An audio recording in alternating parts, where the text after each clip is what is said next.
La société est une forme d'organisation fréquente chez les animaux.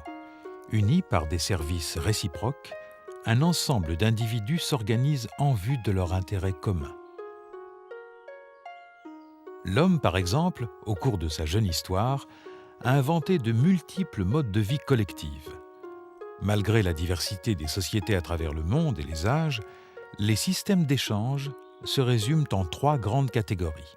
La réciprocité, aussi appelée économie du don, la redistribution et enfin le marché. Si les premières formes de monnaie apparaissent 5000 ans avant notre ère, tous les systèmes économiques reposent principalement sur la réciprocité et la redistribution. Jusqu'à la fin du Moyen Âge en Europe, les échanges marchands restent secondaires. L'économie marchande prend alors progressivement le pas pour atteindre la suprématie qu'on lui connaît aujourd'hui. La monnaie n'est plus un moyen, elle devient le but ultime des individus dans la société de marché.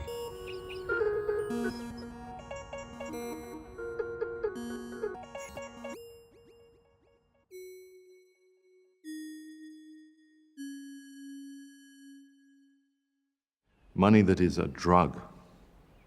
I mean, fundamentally, when you have a money of that nature, it is a drug. Because the way that an addiction happens is when there's something I need, and I'm not sure I can always get it, so I'm always looking for it, always looking for it, always looking for it. And if you look at what our society has become, it has become utterly addicted to the pursuit and the acquisition and the control of money, to the detriment of what that money could enable in our society. So we have to cure our addiction.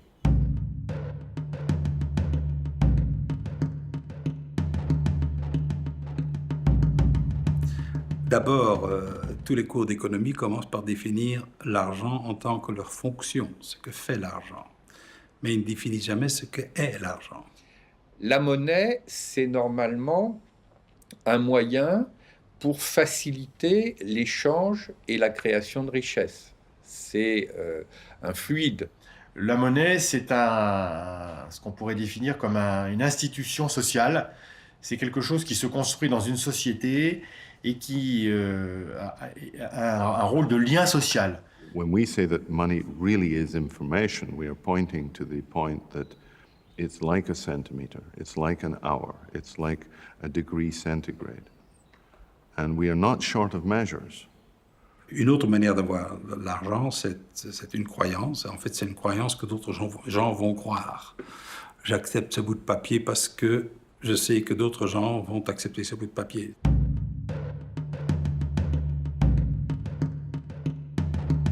L'une des raisons majeures pour lesquelles la monnaie a été fétichisée, c'est qu'à une époque historique, on a décidé d'utiliser des métaux précieux, en particulier l'or et l'argent, comme vecteurs de la monnaie. Et donc la confusion entre la monnaie et l'argent, qui est une confusion qui perdure encore aujourd'hui, puisque à peu près tout le monde continue à parler d'argent, alors que depuis très longtemps, la monnaie non seulement n'est plus gagée sur de l'argent, mais n'est même plus gagée sur l'or depuis 1971. La monnaie est un pur jeu d'écriture.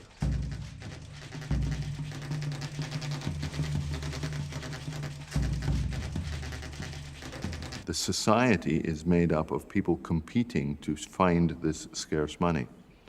And I think that is the core of the problem, that we have misunderstood what money is, and we have created a scarce money, and we compete. Now that leads to poverties in community. It leads to that if somebody is rich, it means others are poor. It leads to the destruction of the environment, because to get the money, well, I'm sorry, I had to cut all these trees, but I need the money. So people will do terrible things for money. They will kill for money. Now, that is absurd. Who killed for a centimeter? Who killed for a degree centigrade? La monnaie est un phénomène complexe non réductible à un rôle d'outil. Néanmoins, il convient d'en rappeler les 3 fonctions basiques. La monnaie est mesure de valeur, c'est une référence commune. Elle est moyen d'échange. Et enfin, réserve de valeur, elle permet de différer les échanges dans le temps. Si la monnaie devient une fin en elle-même, et si elle prend de la valeur au fil du temps, grâce à l'intérêt composé, bien évidemment, les possesseurs de monnaie vont avoir un pouvoir de domination sur ceux qui n'en possèdent pas ou qui en possèdent moins. Et on retrouve la question de la double face de la monnaie. Dans sa face positive, la monnaie est une source de pacification et de facilitation de l'échange. Dans sa face négative, c'est une source de rapport de domination, voire de guerre. C'est la logique de guerre économique. Si je crée un outil d'épargne, par définition, en accumulant, j'en prive d'autres. Donc c'est un moyen de... ça rend la monnaie plus rare pour d'autres pour faire des échanges. Et aujourd'hui également, le fait que nous avons les monnaies comme un outil de spéculation rend impossible qu'elles soient aussi un standard de valeur. Imaginez l'aberration qui se produirait si d'autres instruments de mesure, comme les kilos et les mètres, on décidait que leur possession était un bien en soi et qu'on avait une bourse des valeurs des kilos et des mètres qui chaque jour évoluerait en fonction de la demande de kilos et de mètres. Ça serait une aberration.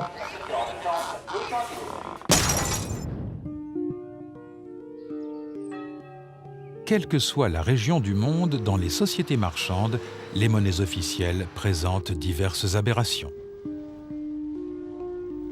En Bavière, dans la région du lac Chiemsee, des individus tentent d'améliorer la circulation de la monnaie.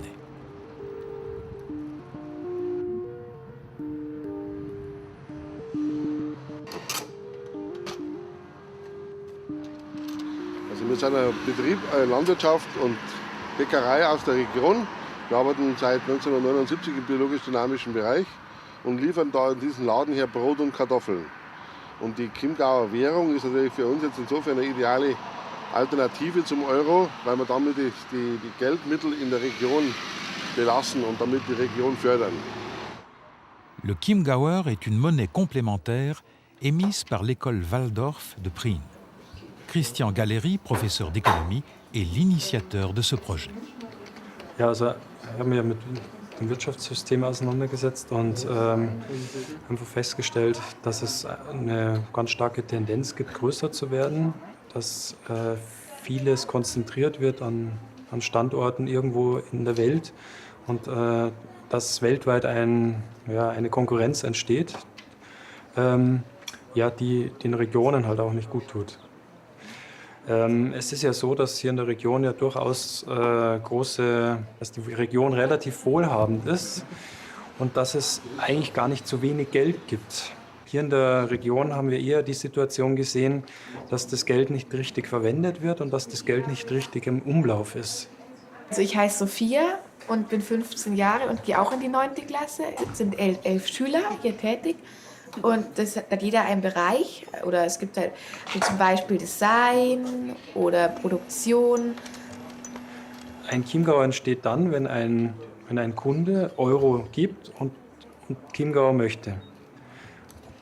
Ich habe jetzt in Prien zum Beispiel ist der Regionalmarkt, da hole ich oft die Chiemgauer ab. Dann noch der Waab, also das ist auch so ein Gemüsehändler und mit so Bio, der hat eher so Bioprodukte. Alles gut.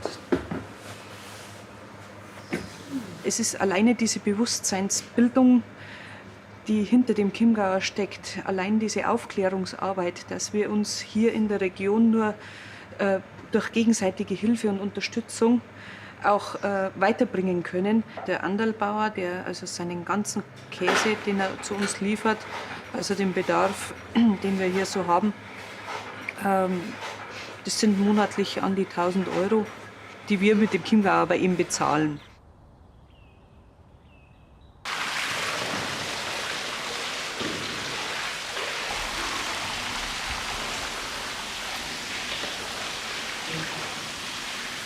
Wir bezahlen die Milch in Chiemgau, wir bezahlen das Urlaubs-Weihnachtsgeld in Chiemgau und meinen privaten Bedarf von der Familie kaufen wir in den Bioläden ein und wird auch mit Chiemgauer bezahlt.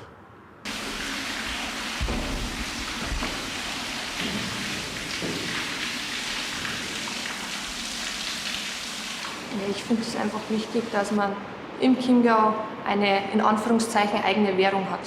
Wenn ich jetzt also Sportkleidung kann man bei uns in der Nähe, und das gibt es ein Geschäft, das heißt Sport Erhard, kann man auch mit Chiemgau bezahlen und das ist einfach ganz praktisch. Seit wir den Chiemgauer nehmen und auch ausgeben, seit der Kreislauf geschlossen ist, ist das Produktionsvolumen um 10% gestiegen, von 0 auf 10% von unserem Jahresumsatz und wir haben dadurch auch 2 Personen einstellen können. Mir ist es zuwidergestrebt, dass ich meine kleine Käserei, also meine kleine Produktion deutschlandweit verkaufen muss. Es würde eigentlich ohne hohen Energieaufwand auch in der Region funktionieren. Und seit der Chiemgau eingeführt ist, seit dieser Kreislauf geschlossen worden ist mit der Bezahlung, seitdem bleibt auch der Käse in der Region.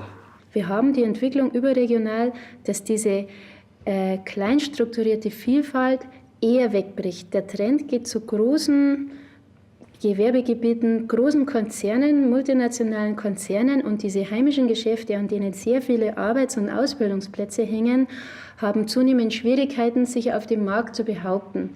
Und der Chiemgauer als heimisches Geld läuft nur in der Region um und wird vor allem von diesen kleinstrukturierten Geschäften und Handwerksbetrieben verwendet.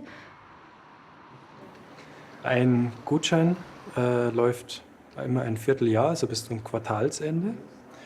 Und dann wird er zunächst ungültig und dann können die Kunden bei der Ausgabestelle eine Marke kaufen und kleben diese Marke auf den Gutschein. Die kostet 2% vom Gutscheinwert, also bei einem Chiemgauer 2 Cent oder bei 10 Chiemgauern 20 Cent. Und dann ist er wieder gültig und dann geht er wieder herum. Und das sind ja kleine Beträge, die tun niemandem weh. Aber trotzdem weiß jeder, ups, da ist eine Gebühr, das will ich vermeiden. Wir werten die Chiemgauer mit den Marken hier auf. Das heißt so ungefähr, dass wir sie wieder gültig machen. Und die Rolle der Marken zeigt nur, ob der Chiemgauer noch gültig ist, dass man ihn noch benutzen kann. Oder ob er schon abgelaufen ist, sodass das jeder sehen kann, auch der im Laden, der das dann irgendwie den annimmt, den Gutschein. Also dieses System, dass das Geld im Quartal 2% verliert, das ist für uns eigentlich nur positiv, denn das bewegt die Leute auch im Quartal das Geld wieder auszugeben und nicht etwa unter dem Schlaf, unter der Matratze aufzubewahren und darauf zu schlafen. Es sind jetzt etwa 25.000 Chiemgauer im Umlauf. Wir wissen jetzt schon, dass der Chiemgauer 30% schneller umläuft wie der Euro. Der Chiemgauer ist eine Ergänzung zum Euro, also keine Konkurrenz, sondern eine Ergänzung. Und es ist auch keine eigene Währung oder kein eigenes Geld, sondern im Prinzip ist die Idee, dass man den Euro nimmt und an die Region bindet und die Spielregeln des Euro verändert. Les monnaies qui sont basées, qu'on achète à partir d'une monnaie normale, comme le Chiemgauer, ont comme avantage que l'acceptation générale parmi les gens et aussi dans les magasins. Mais la création de l'argent sera toujours encore en rareté, puisque par définition, tout le monde n'a pas assez d'euros.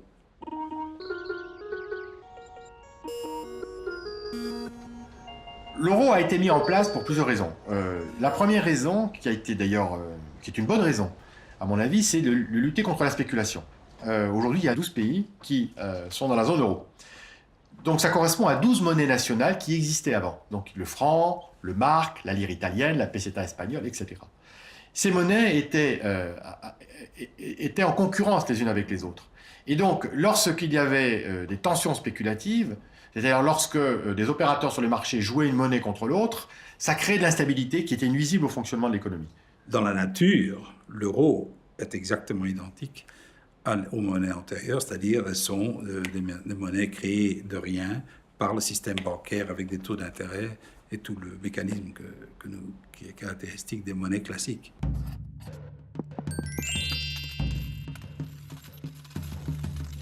Parce que la plupart des gens pensent que, par exemple, ce sont les gouvernements qui créent l'argent. Non, ce n'est pas le gouvernement doit emprunter l'argent, comme n'importe qui d'entre nous, quand on a besoin d'argent. Ce ne sont pas non plus les banques centrales. Les banques centrales s'occupent d'imprimer les billets. Mais comme je viens de vous dire, ce n'est pas les billets qui forment le gros de l'argent. Et en fait, vous pouvez avoir autant de billets tant que vous avez de l'argent électronique dans votre compte. Il y a eu l'équivalent d'un véritable coup d'État monétaire quand on a transféré le pouvoir de créer de la monnaie des acteurs publics vers les banques commerciales. Ceci s'est fait sans aucun débat et la plupart des gens dans une population ne le savent pas. C'est-à-dire aujourd'hui, le pouvoir public de création monétaire est limité aux pièces et aux billets, mais ça représente moins de 15% de la masse monétaire en circulation. L'essentiel de la monnaie est créé par les banques commerciales à l'occasion des crédits. Or, le seul critère à ce moment-là, ça n'est pas l'utilité sociale de l'activité qu'on va générer par la monnaie, c'est simplement la solvabilité des clients. Simplifions la circulation de la monnaie. Dans un premier temps, la monnaie est créée quand les banques accordent des crédits aux entreprises pour financer leurs activités. Les entreprises payent le salaire aux travailleurs. Les travailleurs déposent leurs revenus à la banque. Dans un deuxième temps, les ménages utilisent leurs dépôts bancaires comme moyen de paiement. Avec, ils achètent des biens et des services aux entreprises. Celles-ci remboursent leurs crédits auprès des banques. La monnaie, créée au départ, disparaît à la fin du cycle. Une des grandes illusions de la théorie économique, c'est l'hypothèse que l'argent est neutre.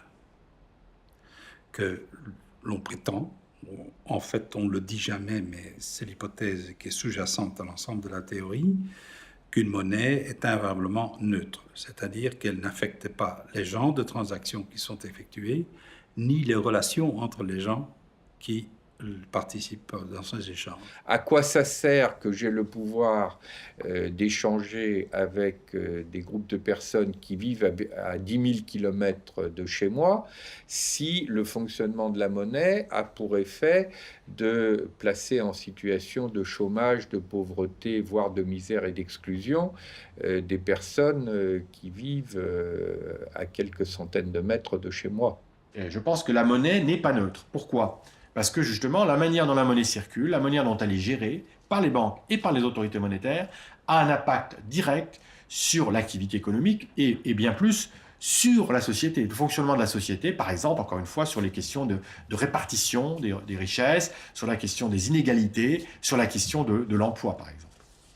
L'une des raisons pour lesquelles nous nous trouvons aujourd'hui avec une absence de politique monétaire européenne, elle est directement liée au fait que la Banque centrale européenne est prétendument indépendante, mais en réalité, elle est indépendante des processus démocratiques, mais elle est totalement dépendante des marchés financiers.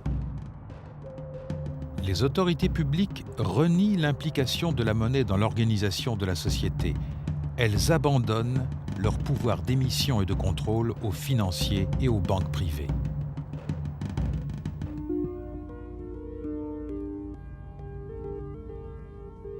En Angleterre, dans la région de Gloucester, l'association FairShare a créé un système d'échange à vocation sociale.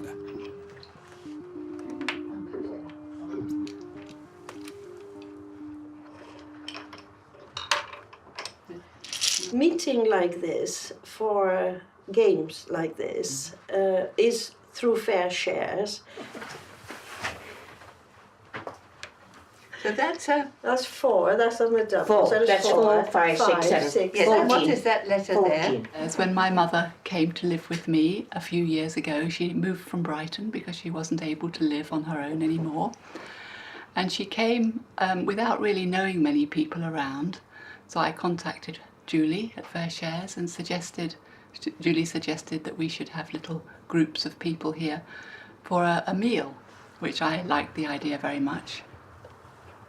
I enjoyed it very much indeed. I'm so glad Jane organised it. I enjoy playing Scrabble, and I enjoy having tea here and biscuits and the lunches. And the lunches, yes, very much. And it makes such a big difference, really, to my life. We earn credit points with that, and we don't get money or whatever, it's just a credit points. I haven't been in Fair Shares very long, but I earned enough points to have my kitchen and bathroom redecorated. I was very pleased with it. Tea. My name's Julie Baxter, and I manage the Gloucester Time Bank, and this is Riaz Lamalia, who is our time broker. Fair Shares is the name of our charity, and it's also the name of our currency, which is time. And 1 hour of anyone's time and everyone's time on the scheme is equal to 1 fair share.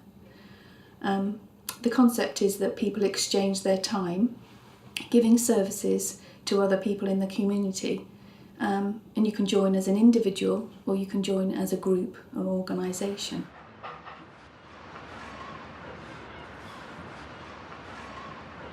We started in 1998 in Stonehouse, which is a town just on the outskirts of Gloucester, where there was a lot of elderly people and a lot of young single parents, and they'd never mixed together. So it was seen as a community development tool in those days, a way of bringing those groups together, of demonstrating that each had something to offer the other. We have about 220 individual participants, and then we have about 30 organisations who are part of the Time Bank. Riaz and myself are paid workers. We're funded by the Time Limited Fund, and our roles are my role is to manage the scheme and also to develop new project areas and to recruit. And Riaz shares a little bit of that, but Riaz's responsibility is to run the Time Bank. They phone me and they may say, I need some shopping done, maybe next week, I'm a bit desperate, or can you get me a lift or something? So what I do is there's a basic search function on Timekeeper, and we put in information about who the person is, what they're looking for, what service they need, so let's say shopping in this case. And you just do a simple search and it brings up a list of all the people who can provide that service. Mm-hmm. And then what my job is to then do is look at this list and see if I can find the most suitable candidates, because there may be people who are working, there may be people who are busy, there may be people who are elderly, can't do too much, and so I have to make sure that the people I find are suitable and are willing to do it. And we engage lots of different types of people, so we also support people, for instance, with mental health needs or physical disability, and carefully place them with services and to help other people to help improve their confidence and well-being. We've had all this cleared out. You can see. Yeah. There's been some planting over here of the daffodils. Yeah. What we need is where the dead growth is, all the way along, all the dead stuff here, just basically needs to be ripped out. All of this needs to come out. Yeah, I'm just cutting this bush back. They want it done, apparently. Just doing the best as I can.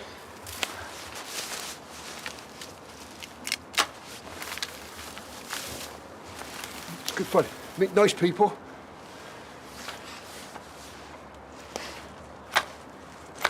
And it passes the time away.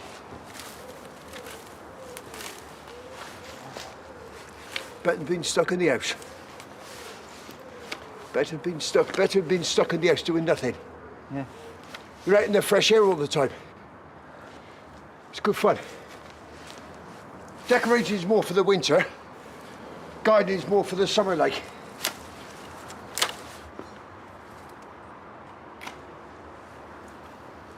I spend my hours doing things for the people, but I got loads of credit, so I haven't got nothing in return yet. but nothing hasn't come to my mind yet. I'll think of something though. Like maybe taking up driving lessons or something like that. That's one in return.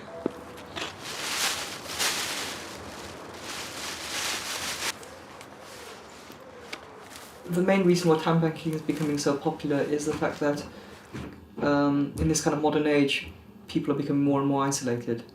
And I think it is a very safe way to just become part of something and be engaged, re-engaged back in the community, which I think is missing for a lot of people. We have a closer relationship, and it's a much tighter community, it's a tighter network of engagement, and I think people feel a lot much safer. And a lot of people just who volunteered before would only do it occasionally once and then not again. Whereas with this organisation we have regular social events and it's much more it's much friendlier. I haven't got a paid job. I have a pension and that I find is sufficient money for my needs. Time is worth more than money to me.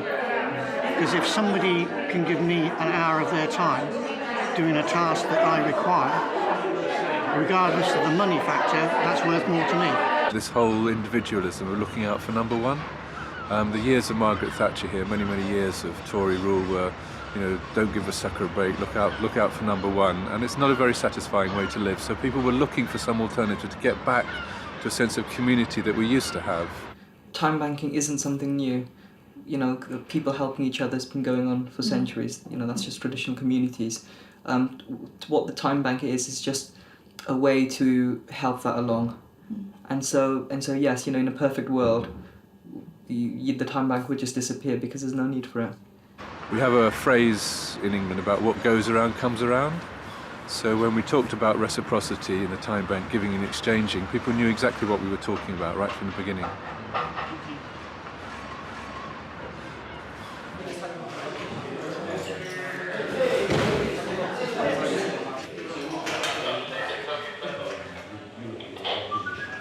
My name's John. Yeah. I've been working on this bike for one day, and we've just got to make sure it's safe for the third world countries to take the bikes, and so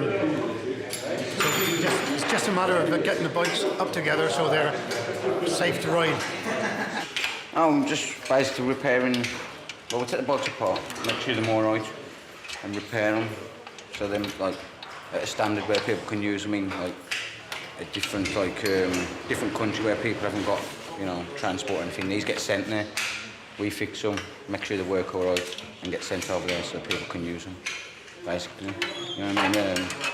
Yeah, we paid a little bit, but I'm not worried about the money. It's just it gets us out of the cells and it keeps us active, So we're doing some work. I'd rather be doing work than I would be stuck in the cells all day, Whereby a prisoner in here, as well as working on the bicycles, would earn hours, and those hours could then be spent by the prisoner's family, if they lived locally, obtaining other services that, because the breadwinner was in prison. I'd probably give it to somebody less fortunate than myself, like an old age pensioner or somebody who needs it, I don't need it myself, but I'll give it to somebody who needs it more than me. Hope to do a bit when we get out, do the same sort of thing. Like I drive on the out, so I'll do a bit of driving, like on a Saturday morning. So I normally drive on the continent in your country or wherever. I drive big trucks. When I'm home, I just drive a minibus, help people around that way. The most important part of our project with the prison is to have links for the prisoners outside of the prison. There are now 69 time banks spread right across England, from Scotland down to Cornwall, in rural areas, in urban areas. A lot of them are involved in health promotion, in people being active and getting out and doing things, and thereby improving their health, not staying at home, getting depressed. People are introduced on the scheme and they perform assignments and record their credits, but of course they develop friendships and then they help one another outside of the time bank as well. I think it will never replace traditional money. I don't think it will ever. I think it runs in parallel very successfully. I don't think there'll ever be a problem because we'll always need money, because with time banking, for tax reasons, you're not able to exchange goods. That we've got to start redefining work.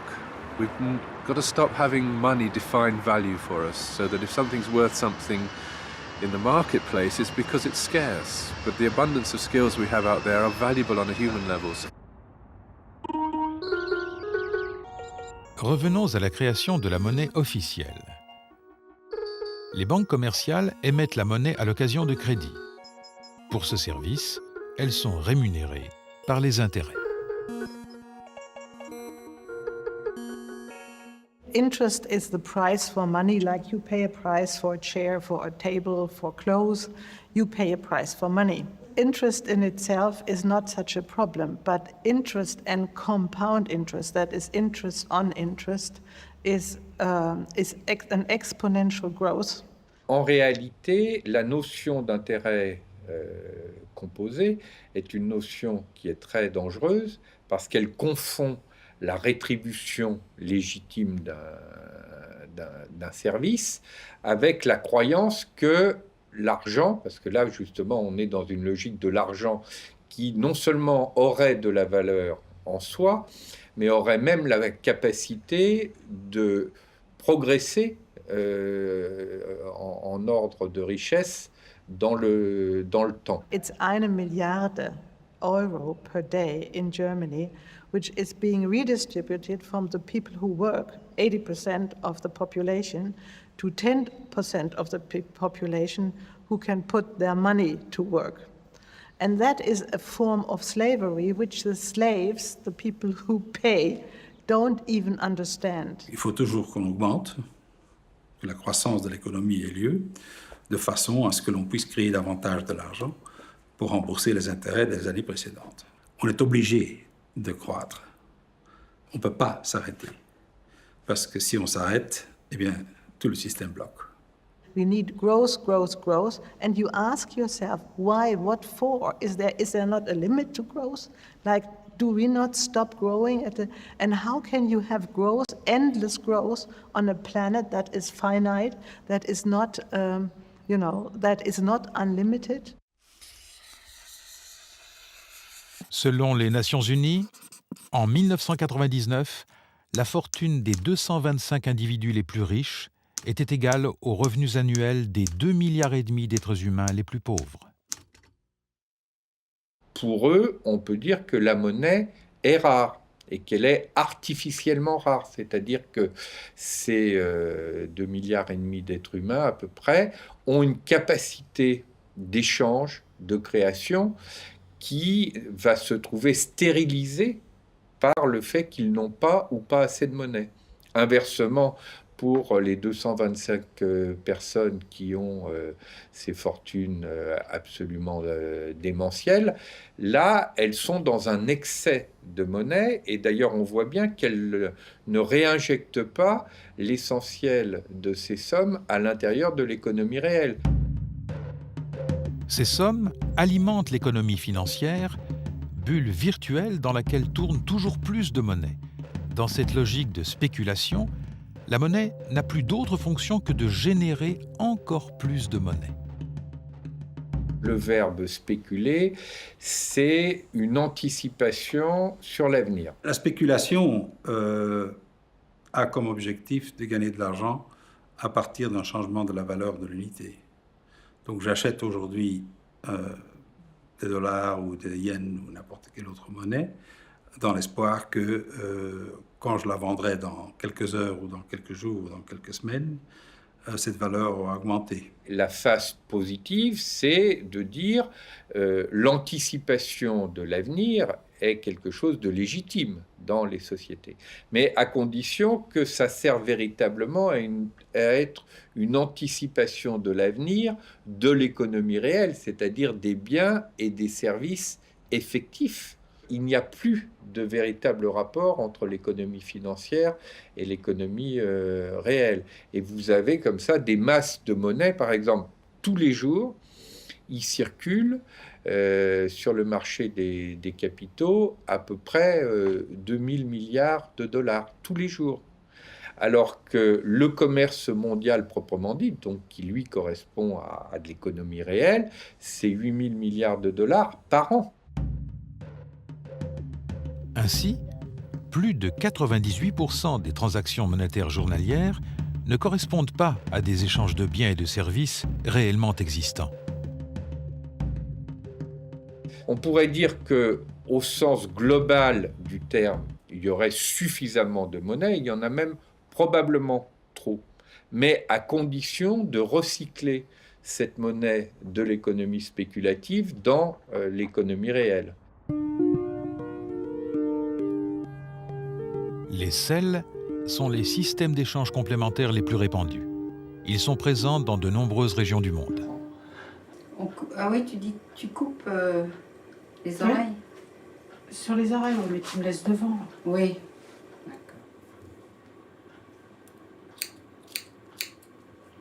Il y a nos 2 numéros, il y a nos noms, et nombre de piaf, et l'objet, l'activité.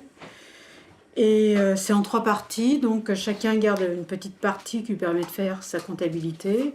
Et il y a une partie qui ressemble en fait à un chèque et qu'on envoie à la comptabilité du CEL, qui donc débite un compte et augmente le compte du crédité.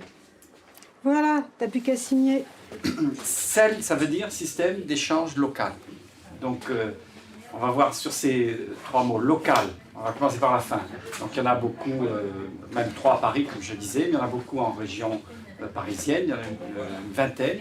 Il y en a en France, il y en a dans d'autres pays, mais c'est toujours dans l'idée que c'est pour rapprocher les gens localement. Donc, dans l'idée de privilégier les relations de proximité. D'accord ? Système d'échange. Alors, échange, la base des CEL, c'est l'échange. L'échange entre les personnes, échange de biens, échange de services, échange de savoir. Au lieu de faire des échanges de personne à personne, par exemple, Emmanuel et moi, on va échanger. Je lui offre quelque chose pour que l'échange soit équilibré, il va m'offrir quelque chose à mon tour. Et entre nous deux, on va faire un troc équilibré. Dans ce cas, ce n'est pas un système, puisqu'il faut qu'on équilibre de l'un vers l'autre. À partir du moment où on va chercher à équilibrer par rapport au groupe, ça devient un système. Et ce système, il fonctionne grâce à une monnaie. Donc ça dépend des CEL, mais le CEL de Paris utilise une monnaie qui s'appelle le piaf. C'est au temps passé. Et c'est important comme principe, parce que ça veut dire qu'on ne fait pas de hiérarchie entre les différentes formes de services rendus. Finalement, on n'est pas tous logés à la même enseigne, on n'a pas tous eu la même chance, on n'a pas tous eu les mêmes accès à la formation, à la culture, etc. Mais on est tous des humains et on est tous capables de faire des choses. Dans un système de crédit mutuel, comme les CEL et les banques du temps, la monnaie ne peut pas manquer, car elle est créée au moment de l'échange. Au départ, tous les comptes sont à zéro. La monnaie est une différence, un déséquilibre entre 2 comptes qui s'équilibrent sur l'ensemble du système. Être débiteur n'est pas un problème. Le grand avantage du crédit mutuel, c'est que c'est un argent qui est en suffisance et pas en excès. Ce n'est pas l'abondance qui est la contrepartie de la rareté, c'est la suffisance. Quand vous êtes allé en abondance, dans le domaine monétaire, vous vous retrouvez avec un argent qui ne vaut rien. Régulièrement, on édite un catalogue des offres et des demandes de tous les adhérents, avec des mises à jour régulières et les contacts de chaque adhérent pour que les gens se rentrent en relation directement les uns avec les autres. Et voilà, et puis c'est eux qui créent en fait l'unité d'échange. Ils s'entendent entre eux à chaque échange, ils sont responsables de leur échange. Le CEL se contente de faire circuler l'information. Et pour un certain nombre d'échanges, c'est le temps passé. Mais après, ça peut se négocier de gré à gré, c'est-à-dire combien tu offres, combien tu veux, combien je te donne, etc. Non, je ne défais rien. Alors, attention, je vais te ressortir la manche. Voilà. Je vais les coudre, ça.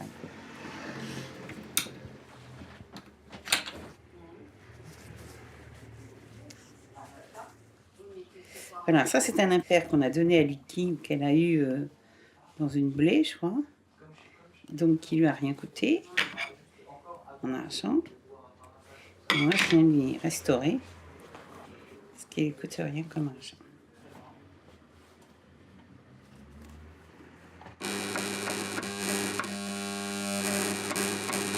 Pour pouvoir consommer, il faut avoir de l'argent. Pour avoir de l'argent, soit il faut avoir une fortune personnelle qui permet de dépenser l'argent, hein, soit il y a l'obligation de travailler énormément pour avoir énormément d'argent. Moi, j'ai pas envie de vivre comme ça, j'ai pas envie de fonctionner comme ça. Travailler énormément, oui, si c'est un boulot qui m'intéresse, mais pas si c'est un boulot pour faire du fric, quoi. Oui, c'est sûr. Voilà. Moi, personnellement, comme je suis au chômage et que je ne trouve pas de boulot, vu mon âge, je suis confrontée à me démerder, quoi. Me démerder, c'est aussi ça. C'est sûr que les gens qui ont... Ou alors, tu sombres dans le... Hein. Les gens qui ont de l'argent... n'ont pas recours au sel, parce que au sel, il faut avoir du temps à donner, et quand on travaille beaucoup, on n'a pas de temps à donner. Donc, nous, on a du temps, voilà, mais on n'a pas de sous. J'ai trop de demandes de couture pour le temps que j'ai à consacrer, donc moi, je choisis mes piaffeuses, je sais pas comment on dit. Je choisis les personnes chez qui je vais le faire, c'est vrai. Alors, de venir faire de la couture chez Lucky, c'est vrai que je passe un moment avec elle. Certainement que sur une journée, par exemple une journée où j'ai passé, disons 6 heures à faire de la couture chez Lucky, en fait, chez moi, j'aurais mis peut-être 4 heures. Hein, parce qu'il y a 2 heures pour papotage, enfin comme ça. Mais ces 2 heures-là, moi, c'est ça qui m'intéresse, c'est précieux, quoi. Peut-être, celle-là est bonne, celle-là est à la bonne taille. Mais alors là, c'est pas... Non, c'est parce que je fais sur l'envers, j'ai épinglé sur l'envers. Ah bon, alors tu l'enlèves et je vais continuer. Et c'est bon. D'accord. Et ça peut être aussi des gens qui n'ont pas beaucoup de savoir-faire et qui peuvent proposer des choses beaucoup plus simples, comme effectivement faire du ménage ou faire de la cuisine ou faire des choses comme ça. Et ce que je trouve bien, c'est que la monnaie d'échange est la même, la valeur est la même. Et suivant le service rendu, ce qui, à mon sens, fait un brassage. 60 piastres de l'heure, pour moi, c'était pas assez, quoi. Donc moi, ce que je fais, c'est que quand on me fait justement du ménage, eh bien, je donne beaucoup plus parce que j'estime que ça vaut plus que 60 piastres. Ce qui fait que moi aussi, quand on me demande des services, je demande en conséquence ce que je pense, ce que ça vaut, quoi. Non, moi j'ai pas du tout l'impression que c'est de l'argent parce que je ne fonctionne pas dans ma tête comme si c'était de l'argent. Ça fait combien de temps que tu fais partie du sel 4 ans. Ouais. Moi j'ai encore du mal. J'ai du mal parce que on est complètement conditionné à l'échange avec de l'argent. Et c'est vrai que j'ai encore du mal pour des objets. Au début, on avait peur. On voulait pas dire que c'était de l'argent parce qu'on voulait pas être embêté. Et puis après, on s'est dit que finalement, on retrouvait une fonction de l'argent primitive avant qu'on arrive à ce qu'on appelle l'usure, enfin les intérêts, le fait que l'argent rapporte de l'argent par lui-même. Pour accorder la priorité à l'échange, il ne faut pas que la monnaie soit source de spéculation. Et on accorde la priorité à l'économie locale par rapport au phénomène de déterritorialisation que l'économie financière produit.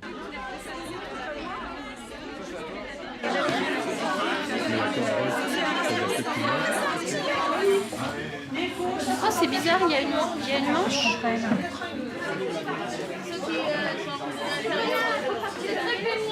Je m'appelle donc Thérèse. Je suis au sel de Paris depuis 8 ans. J'ai apporté des habits. Donc soit les gens me les achètent en piaf, qui est la monnaie d'échange, soit on fait carrément un échange, un objet contre un objet, un habit contre un habit. Donc j'aime bien, c'est une possibilité de communiquer aussi en même temps. On remet en circulation énormément d'objets usagés. En fait, c'est une manière aussi de redonner à ces objets une deuxième vie, tout en valorisant ce recyclage et de lutter aussi contre notre société qui nous encourage toujours à acheter du neuf, à consommer, à renouveler. Moi, je me suis habillée pendant un an, j'ai rien acheté, je me suis entièrement fournie en vêtements d'occasion dans le sel.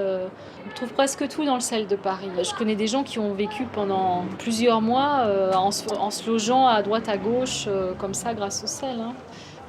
Alors le seul truc qu'on ne trouve pas encore, et d'ailleurs on s'est fait engueuler en conseil d'administration, c'est à manger. Alors ça, régulièrement on se fait prendre à partie qu'il n'y a rien à bouffer dans le sel de Paris.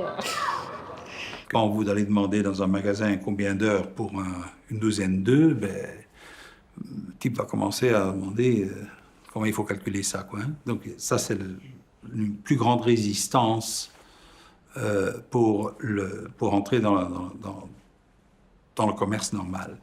Par contre, l'avantage d'une unité en temps, c'est qu'évidemment, elle fonctionne le mieux dans des services. C'est marginal au sens au poids que ça pèse dans l'ensemble de la société. Mais c'est quelque chose qui est, je pense, appelé à se développer et qui est très important, ne serait-ce qu'au niveau de sa valeur symbolique. Parce que le fait qu'on voit que ce système peut fonctionner et qu'il permet de satisfaire des objectifs qui ne sont absolument pas pris en compte par la gestion de la monnaie dominante, c'est quelque chose qui va, même si ça n'atteint que 1, 2, 3, 4, 5, 10% des transactions, ça va obliger les autorités à changer de comportement. Le sel de l'Ariège a eu un procès pour travail au noir, qui a été gagné par les sélistes. Le tribunal de Toulouse a dit qu'en fait, il n'y avait pas de travail au noir parce que c'était de l'entraide et qu'il n'y avait pas de lien de subordination comme dans les contrats de travail. C'est vraiment une monnaie et qui aura, je pense, de plus en plus d'impact par rapport à toute cette précarité. Et ce qui est intéressant, c'est que on n'est pas dans un système de secourir ou autre, mais on respecte l'autonomie des gens.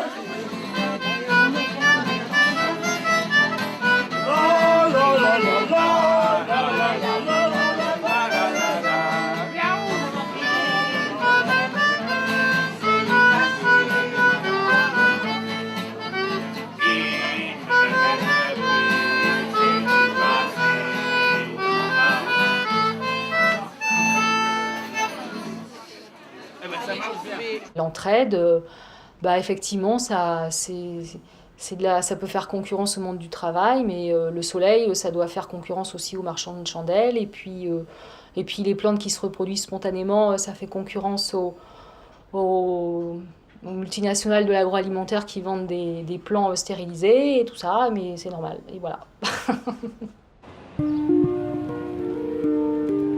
Face à une crise monétaire, les monnaies complémentaires peuvent s'avérer d'une grande utilité. En Argentine, en 2001, alors que la monnaie officielle s'est effondrée, jusqu'à 6 millions de personnes ont eu recours aux créditos. Il y a eu des centaines de familles qui ont vécu qu'avec la monnaie complémentaire. Des exemples très concrets, c'est-à-dire, je connais pas mal de familles où il y avait, disons, de petits emplois, des emplois vraiment marginaux, de 100 $ par mois, 100 € par mois, et qui vivaient une qualité de vie de 2000 € par mois. Et ce 2000, il venait d'où? Il venait de cette économie complémentaire. À partir d'un certain moment, le désastre de la monnaie officielle du peso était tel que les systèmes de monnaie alternative se sont répandus et qu'il y a une espèce de fétichisme et qu'un certain nombre de personnes se sont mis à faire de la surémission de créditos ou de la captation ou de la thésaurisation de créditos et ont fini par reproduire avec des monnaies alternatives les mêmes comportements destructeurs qu'avec les monnaies officielles. Le groupe se sont repliés sur eux-mêmes et maintenant il y a de petits réseaux, des réseaux de 40, 50 initiatives, c'est-à-dire 1000, 2000, 3000 personnes qui font encore leurs échanges, mais on a perdu la possibilité de faire vraiment un réseau citoyen parce qu'il y a eu l'esprit du néolibéralisme s'est mis dans la tête des gens qui ont manipulé toutes ces opérations. Le mouvement des monnaies complémentaires émerge partout à travers le monde. Il ne vise pas à remplacer le système officiel, mais souligne ses contradictions et tente de les résorber. Ces nouveaux systèmes d'échange remettent la monnaie au cœur du débat public en rappelant qu'elle oriente les rapports humains.